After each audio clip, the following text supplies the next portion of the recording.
अस्सलाम वालेकुम बच्चों, कैसे हैं आप? ठीक ठाक हैं? होपफुली आप सारे बच्चे ठीक ठाक होंगे और बार बार जो कह रहा हूँ एग्ज़ाम्स की जो एंग्जाइटी है उसको टॉलरेट कर रहे होंगे, उसको बियर कर रहे होंगे। मुश्किल काम है बट करना है, यही हमारे पास ऑप्शन है। आज आप बच्चों की सहूलत के लिए मैंने एक डिफरेंट चीज़ की है। वो ये कि जो है वो पहले ही मैंने मेंशन कर दी है। सो ये इसलिए बेसिकली मैंने किया बिकॉज़ आई नो कि बहुत सारे बच्चे जो है वो माशाल्लाह बड़े इक्विप्ड हैं, दे आर वेल इक्विप्ड। तो वो देख लें कि पहले ही देख लें और जहाँ जहाँ एरर्स आ रहे हैं सिर्फ वो वाले MCQs फॉरवर्ड या बैकवर्ड करके सिर्फ वो वाले MCQs देखें। उनको मतलब पूरी लेक्चर का जो है ना वो वेट नहीं करना पड़ेगा या सारा लेक्चर नहीं सुनना पड़ेगा।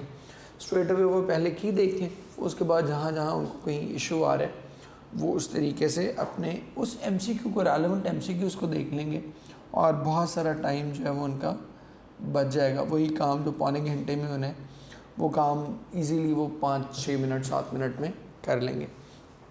सो this is what I have done, hopefully it will help you all. आज के हम पहले FLT की तरफ बढ़ें। पहले सिनोनिम्स और एंटोनिम्स और कैप के क्वेश्चंस देख लेते हैं, लेकिन मैं आपको फिर बता रहा हूँ अभी तक जितने भी मेरे बच्चों से बात हुई या जो बच्चे पेपर देकर आए या अनऑफिशियली PMC के जो कुछ पेपर्स या कुछ MCQs आपको पता ही है चल ही रहे हैं सोशल मीडिया वगैरह ये वो पे, वो जितने भी MCQs आए हैं अभी तक उसमें वोकैब नहीं आई। बट स्टिल ये हमारे इसका हिस्सा रहेगी हमारे पेपर्स का, इसलिए कि चूँकि सिलेबस में मेंशन्ड है इसलिए हम इसको इग्नोर नहीं करेंगे। स्टार्ट करते हैं जी। फर्स्ट MCQ वोकैब का ही है। The correct synonym of distract is that is beguile. Disguise छुपाना होता है अपने आप को, बट डिस्ट्रैक्ट का मतलब होता है किसी को धोखा देना, किसी को चीट करना। तो डिस्गाइज अपने आप को छुपाना है। ये थोड़ा इसमें आई कैचर है, तो आपने इससे जो है वो नहीं बिल्कुल भी परेशान होना। ऑप्शन डेल्टा इसीलिए मैंने मेंशन कर दी है। Then the next one is correct synonym of exasperation is again vexation. अगर आप इसकी एंटोनिम देखेंगे तो that is encouragement, but like हमने एंटोनिम नहीं देखना, हमने उसका सिनोनिम देखना है and that is vexation, option delta. Then I was blank by the machine by how perfectly it worked, by how well it imitated life. अब यहाँ पर देख लें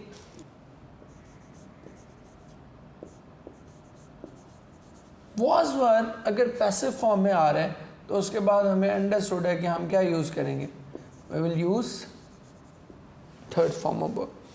अब अगर आप थर्ड फॉर्म ऑफ वर्ब की तरफ जाते हैं तो थर्ड फॉर्म ऑफ वर्ब इसमें सिर्फ एक ही दी, और ये इसीलिए दी सो दैट कि आप लोगों को अंदाज़ा हो सके कि किस तरह से हमने चीज़ों को मैनेज करना है। विगरसली आपको पता है LY वर्ब है, सॉरी एडवर्ब है, तो एडवर्ब तो हमें नहीं चाहिए, पहले वर्ब चाहिए। परमिएट अगेन वर्ब तो है but first form of verb है, हमें फर्स्ट फॉर्म ऑफ वर्ब नहीं चाहिए। And the same way anticipate, ये भी फर्स्ट फॉर्म ऑफ वर्ब है बट हमें फर्स्ट फॉर्म ऑफ वर्ब यहाँ पर नहीं चाहिए। They did more, they came to a banquet in his palace, they blagged to dine with him। ठीक है, अब पीछे सारा पास्ट आ रहा है तो हमें पता है कि past is always followed by past. Past के बाद क्या लगेगा, हमेशा पास्ट ही लगेगा। सो फ्रिक्शन भी नहीं करेंगे, एक्सेसिव भी नहीं करेंगे, फ्रिक्शन भी नहीं करेंगे। ठीक है, एक्सेसिव वैसे आपको पता है एडजेक्टिव है, फ्रिक्शन नाउन है, बीगाइल वर्ब तो है बट ये फर्स्ट फॉर्म ऑफ वर्ब है तो ये हमें नहीं चाहिए। तो हम क्या करेंगे, they condescended to dine with him. He watched her face to catch, he watched her face intently to catch every nuance of expression. Intently अब वॉच हर फेस आ गया, वर्ब आ गया, तो वर्ब के बाद हमें पता है कि वर्ब के बाद हम क्या यूज़ करते हैं, verb is always followed by adverb. तो वर्ब के बाद हमेशा हम एडवर्ब यूज़ करते हैं। सो इसलिए ऑप्शन मैंने ऑलरेडी मेंशन कर दी हुई है, दैट इज़ बी। नंबर 6 पे चलें जी, choose the correct spellings. The first one alpha option exaggeration, that is the right spelling. And choose the correct spelling prerogative, इसकी ऑप्शन जो है वो सी है। और ये मैंने सारी की सारी ऑप्शंस जो हैं वो आपके लिए पहले से ही मेंशन कर दी हुई हैं। नेक्स्ट देखते हैं जी, on the name of Allah silently maid 7 yards, picked up the large pair of scissors and cut the piece of cloth. ठीक है, अब इसमें आप देख लीजिएगा, पहले हम जो स्पॉट द एरर कर रहे थे उसमें अंडरलाइन करके जो उसकी ऑप्शन होती थी ए बी सी, वो हम उसके नीचे वर्ड के नीचे लिख रहे थे। अब चूँकि पीएमसी ने आपको पता है कि जो ऑप्शंस वो दे रहा है आगे ए बी सी डी जो दे रहा है वो सेंटेंस के अंदर ही वो जो सेगमेंट है जिसको उसने अंडरलाइन किया हुआ है या जिसके बारे में वो क्वेश्चन करना चाह रहे हैं उसके आगे ही उसने ब्रैकेट में option A B C D दी हुई। तो हमने वो पोर्शन बेसिकली पिक करना है कि वो पोर्शन कौन सा है। तो मैंने भी अब यहाँ जो पेपर्स आ रहे हैं हमने बिल्कुल उसको उसी पैटर्न पे ले गए हुए कि अंडरलाइन वर्ड है और सेंटेंस के अंदर ही ऑप्शन ए बी सी जो है वो मौजूद है। So on the name of Allah silently maid, first one is alpha option is the right option. मैंने लिख भी दिया है क्योंकि हम पढ़ चुके ट्रस्ट, फेथ, कॉन्फिडेंस, बिलीफ, इन सब के साथ हम क्या करते हैं, इन सब के साथ हम इंड्यूस करते हैं। I have strong belief in Allah या आई बिलीव इन अल्लाह। ठीक है, I believe in the moral teachings of Islam. ठीक है, तो इन आप यूज़ करेंगे, ऑन यूज़ नहीं करेंगे। ठीक है, तो ये इसमें प्रॉब्लम है। Then if you look out of the window of the plane you would see that we are approaching London. अब यहाँ पर क्या है, जो प्रॉब्लम आ रही है वो ये है कि ये फर्स्ट कंडीशनल है और फर्स्ट कंडीशनल में हम क्या करते हैं, जो इफ क्लॉज है या जिसको हम सबऑर्डिनेट क्लॉज कहते हैं,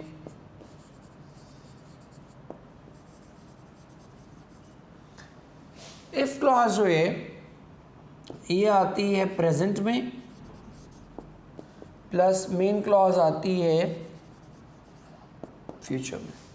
तो वुड अगर करेंगे तो ये फ्यूचर का पास्ट वर्जन बन जाएगा ना। ठीक है, तो इसलिए वुड नहीं करेंगे। करेक्शन क्या आएगी, करेक्शन इसमें आएगी you will C.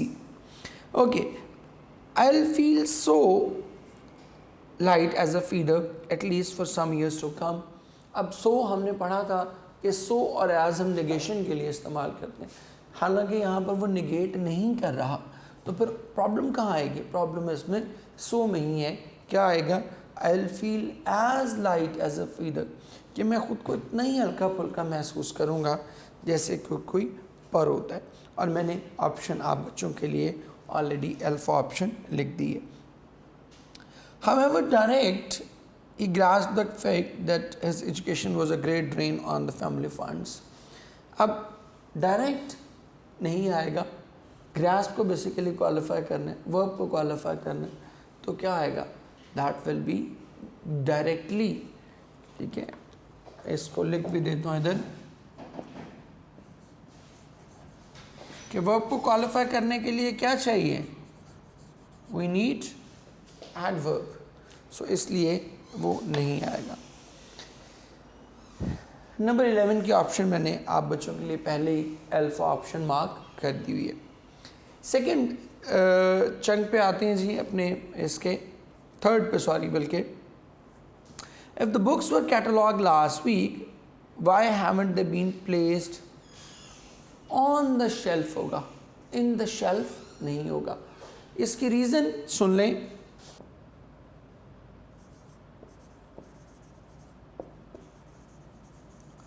On the shelf इसलिए होगा कि इन हम यूज करते हैं एनक्लोज्ड स्पेस के लिए, वो स्पेस जो बंद हो, इनक्लोज्ड हो, उसके लिए हम यूज करते हैं इन। अब शेल्फ जो है वो कभी भी इनक्लोज्ड नहीं होती, इसलिए हम उसके साथ क्या करते हैं, हमेशा ऑन करते हैं। Then you might run that comb through your hair so you look presentable. Through आएगा क्योंकि बालों में कंघी करते हैं, you run through the comb, ठीक है। बालों यहाँ से लेके क्या करते हैं, बालों सारे से इसको गुजारते हैं, तो इसलिए यहाँ पर ऑप्शन क्या आएगी, that will be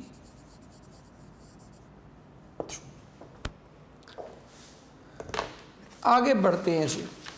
Gulliver travels was written to Swift. इसमें दो तरह की चीज़ें हैं, एक तो गुलिवर ट्रैवल्स में अपॉस्ट्रॉफी की गलती है, एक तो वो है, और दूसरा प्रपोजिशन की गलती है।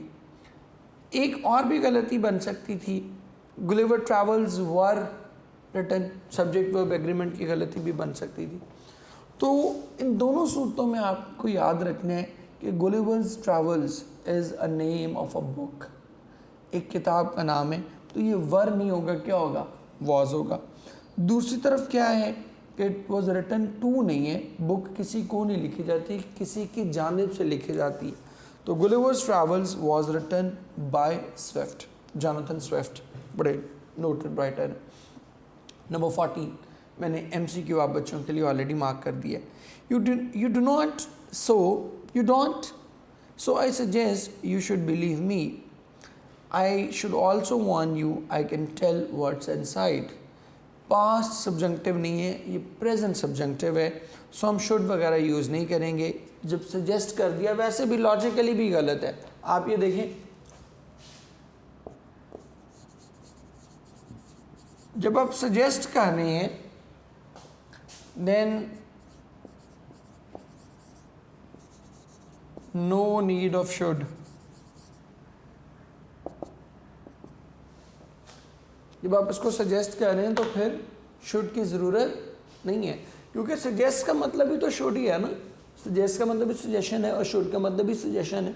सो सजेस्ट कह दिया तो शुड की ज़रूरत नहीं है। You do not, so I suggest you believe me, so this is the right option, option delta. Last next देखिएगा number 16, who do you represent. ये आपकी बुक लाइन है, लेकिन अनफॉर्चुनेटली वहाँ पर चूँकि लिटरेरी लेसन्स हासिल होता है उन लोगों को, इसलिए वहाँ पर इसका तर्जमा जो है वो गलत हुआ है, मतलब तर्जमा कह रहा हूँ, वहाँ पर इसका जो स्ट्रक्चर है वो थोड़ा गलत हुआ है। हु डू यू रिप्रेजेंट नहीं आना चाहिए, क्या आएगा, होम डू यू रिप्रेजेंट, क्योंकि हमने ये बेसिक सी हमारी थॉट थी, इधर ही लिख देता हूँ। आप बच्चों को याद होगा कि हमने कहा था कि हु हम यूज़ करते हैं सब्जेक्टिव केस में या डूअर ऑफ द एक्शन के लिए। जैसे मैंने कहा था कि he is the boy who helped me, और होम हम यूज़ करते थे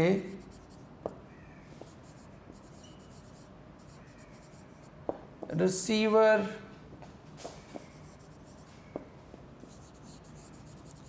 ऑफ द एक्शन के लिए। जैसे हमने किया था he is the boy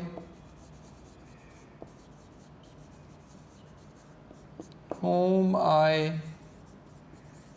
helped, ठीक है, he is the boy whom I helped। now the boy is not doing anything, he is being helped by someone, ठीक है, तो हम क्या करेंगे, whom यूज़ करेंगे। अब यहाँ पर देखिए वो कहते हैं who do you represent, जिसको रिप्रेजेंट किया जा रहा है he is not doing anything, he is just receiving the action। Objective case में इस्तेमाल हो रहा है, सब्जेक्टिव केस में इस्तेमाल नहीं हो रहा, ठीक है।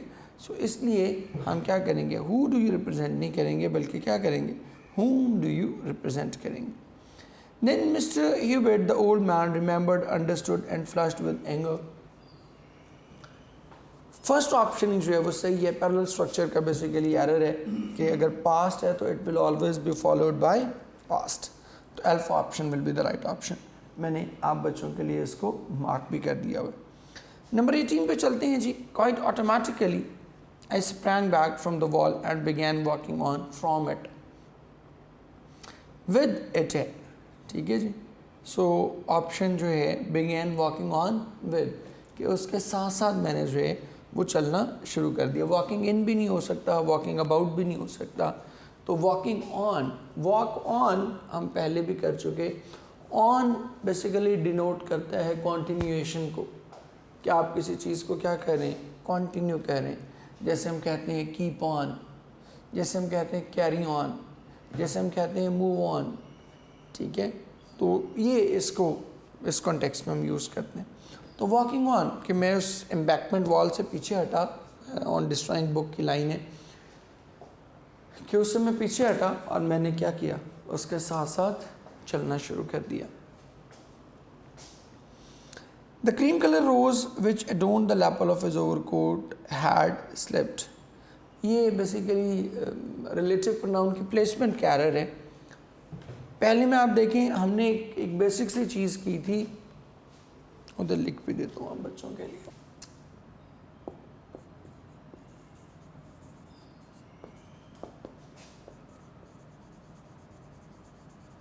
रिलेटिव प्रोनाउन के एरर में हमने एक चीज़ कही थी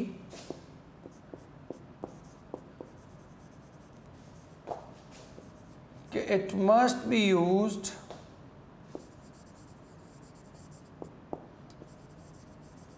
right after its antecedent. Antecedent क्या था, जिसको ये रिप्रेजेंट कर रहा हो।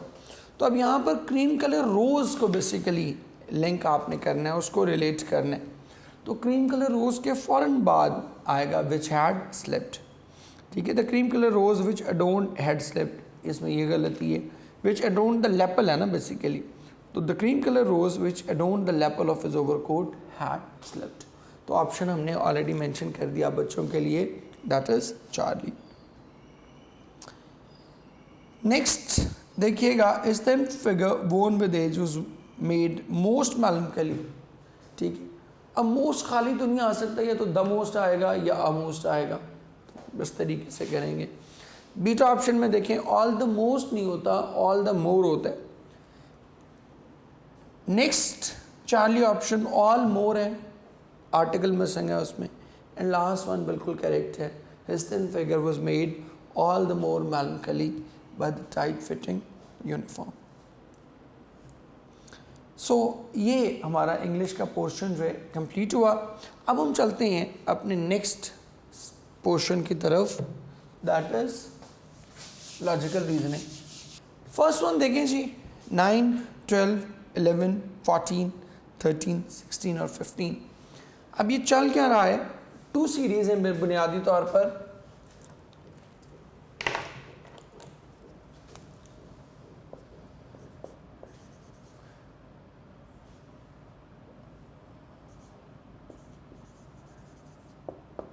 एक में हम क्या जा रहे हैं +2 और एक में जा रहे हैं -2। अब जो फर्स्ट वाली है उसमें हम +2 जा रहे हैं। देखिए 9 के बाद क्या है 11, 11 के बाद 13, 13 के बाद 15। और जो दूसरी वाली है उसमें हम उसमें भी +2 ही जा रहे हैं। 12 प्लस उसके बाद 14 फिर 16, दोनों में +2 जा रहे हैं, दोनों में हम +2 जा रहे हैं। 16 के बाद अब वहाँ आना चाहिए 18, ठीक है। नेक्स्ट हमारा जो है वो 18 होना चाहिए, और 15 के बाद 2 प्लस जाएंगे तो 17 होना चाहिए।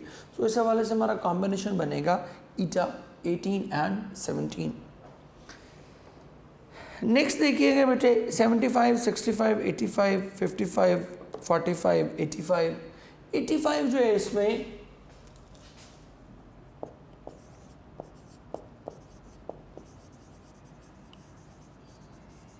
(85) कांस्टेंट है और बाकी हम चल रहे हैं -10, ऊपर से नीचे हम इसी तरह चलते आ रहे हैं, ठीक है। तो 35 के बाद क्या आएगा 25, और 25 के बाद 2 के बाद आपको पता है कि 85 ने रिपीट होना है, तो 25 और 85 option beta will be the right option.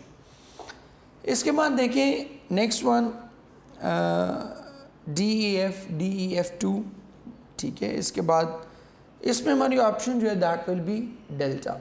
हो क्या रहा है इसमें, लेटर सीरीज है और बेस जो इसमें कर रहा है वो क्या कर रहा है, उसमें 1 प्लस करता जा रहा है हर लेटर के साथ। देखिए पहले DEF में कुछ नहीं है, फिर उसने F से स्टार्ट किया है, पहले 1 1 है ना बेस, फिर 2 2 स्टार्ट की है, तो पहले उसने लगा दी F के साथ 2, फिर E के साथ 2, और अब आगे ऑटोमेटिकली क्या लगना है, आगे D के साथ 2 लगना है। तो डेल्टा ऑप्शन जो है वो हमारी बिल्कुल करेक्ट ऑप्शन होगी। नेक्स्ट देखिएगा मेरे बच्चों,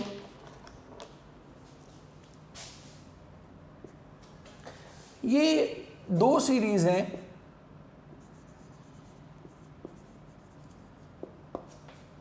एक चल रही है STUV, एक ये सीरीज चल रही है, और दूसरी सीरीज चल रही है CDEFGH।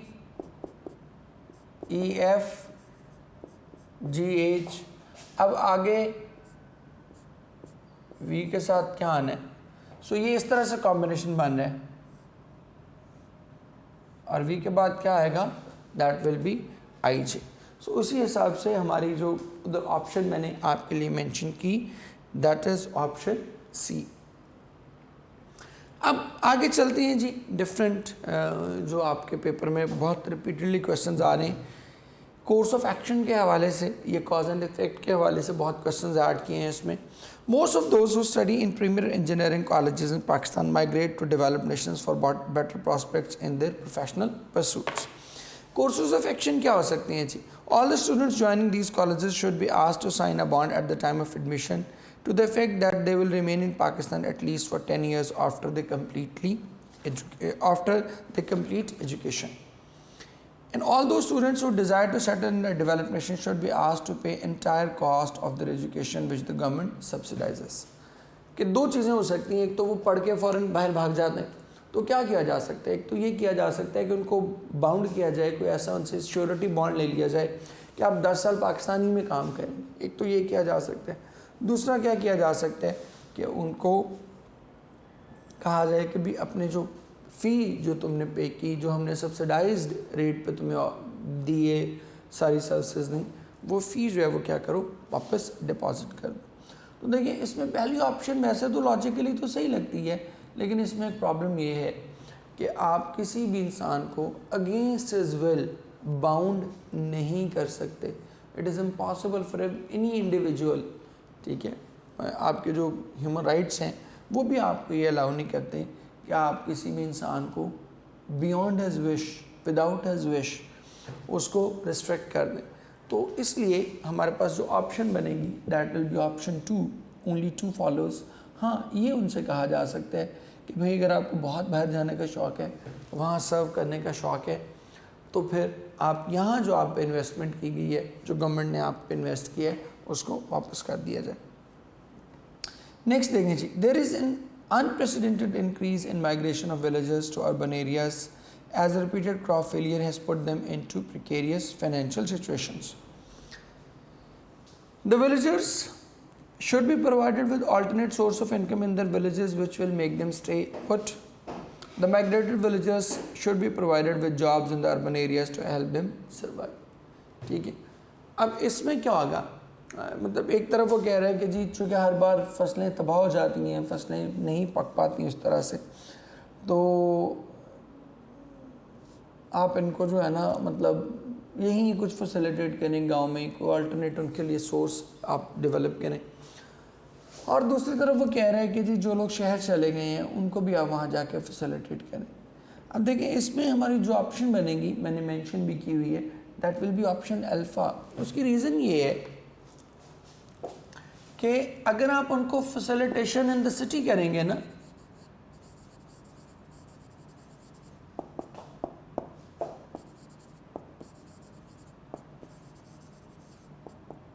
अगर शहर में उनको फैसिलिटेट करेंगे तो उसका रिजल्ट क्या होगा?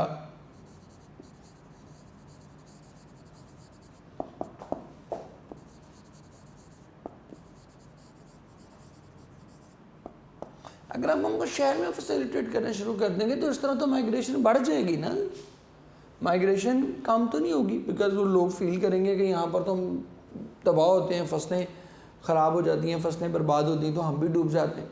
तो वहाँ पर सही है, वहाँ पर तो फैसिलिटेट भी कर रही है गवर्नमेंट। तो जो आपका पर्पज़ है कि दे शुड स्टे पुट, उन्हें वहीं रहना चाहिए, वो पर्पज़ तो इससे क्या होगा? सफ़र करेगा, ठीक है, वो तो बड़ा बुरी तरह डैमेज होगा। और वैसे भी जो लोग वहाँ से जा चुके, अब उनके लिए हमने कुछ नहीं करना, हमने तो करना किन के लिए? उन लोगों के लिए जो वहाँ मौजूद हैं, ताकि वो अपनी जगह पर मौजूद रहें। सो अगर आपने उनको शहरों में फैसिलिटेट करना शुरू कर दिया तो इट ऑटोमेटिकली मीन्स कि वो अपने गांव में फिर स्टे नहीं करेंगे, फिर तो उनके लिए शहर जो है वो और भी ज़्यादा क्या होगा? अट्रैक्टिव हो जाएगा।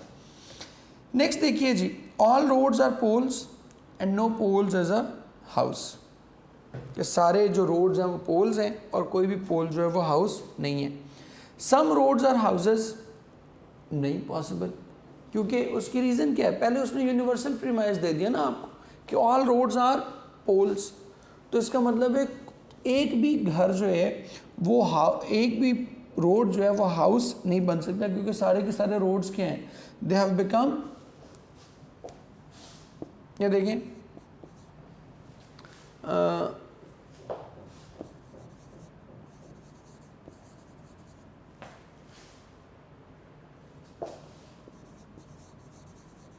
no road can become house as all roads are poles, वो तो पहले पोल्स बन गए हैं, तो वो हाउस कैसे बन सकते हैं? एंड सम हाउसेस आर पोल, ये भी नहीं हो सकता, बिकॉज वो तो पहले क्या कह रहे हैं कि no pole is a house, ये तो है ही नहीं।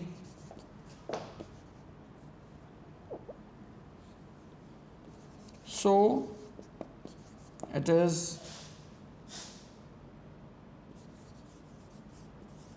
impossible that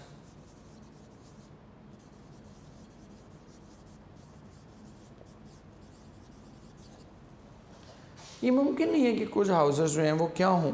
वो पोल्स हों। सो हमारे पास ऑप्शन क्या बनेगी? That is neither one nor two follows. Option हमारी बनेगी डेल्टा, मैंने आप बच्चों के लिए 27 मेंशन भी कर दी हुई है। आगे देखिए जी, कॉज एंड इफेक्ट के क्वेश्चंस आप बच्चों को बहुत आ रहे हैं एग्जाम्स में, अभी तक का जो फीडबैक है उसके अकॉर्डिंगली तो हम मूव करते हैं जी। Pakistan has surpassed the value of tea exports this year over all the earlier years due to an increase in demand for quality tea in the European market. There is an increase in demand of coffee in the domestic market during the last 2 years. अच्छा, अब ये दोनों का आपस में देखें कोई ताल्लुक नहीं है, क्योंकि अगर तो लोकल मार्केट में टी की डिमांड बढ़ी होती ना, फिर तो लिंकेज इस्टेब्लिश हो सकता था। फिर लिंक हम क्या इस्टेब्लिश करते कि जी चूँकि आपने सारी की सारी चाय बाहर भिजवा दी और लोकल मार्केट में शॉर्टेज होगी, इसलिए डिमांड बहुत ज़्यादा बढ़ रही है, बहुत ज़्यादा लोग जो है they are craving for it because chai available ही नहीं है। लेकिन वहाँ आपने एक्सपोर्ट की है चाय और डिमांड बढ़ी है कॉफ़ी की, so they have no link with each other, इनका आपस में कोई ताल्लुक नहीं है। So both the statement 1 and 2 are independent causes, इनकी वजह से आगे फर्दर कोई एक्शंस होंगे, ये खुद जो है वो कोई इफ़ेक्ट जो है वो एक दूसरे के साथ, statement 1 is the cause and statement 2 is the effect, जो statement 2 is the cause and statement 1 is its effect, ये बिल्कुल भी नहीं होगा। ठीक है जी, आगे चलें, नंबर 29 पे चलते हैं। There is unprecedented increase in the number of young unemployed in comparison to the previous year. A large number of candidates submitted applications against an advertisement for the post of manager issued by a bank. अब दो चीज़ें हो रही हैं यहाँ पर, देखें एक तरफ क्या है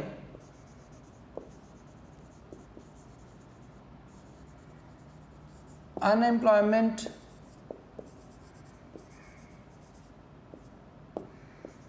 इज ऑन द राइज, बहुत ही बेतहाशा अनएम्प्लॉयमेंट हो रही। दूसरी तरफ क्या हो रहा है,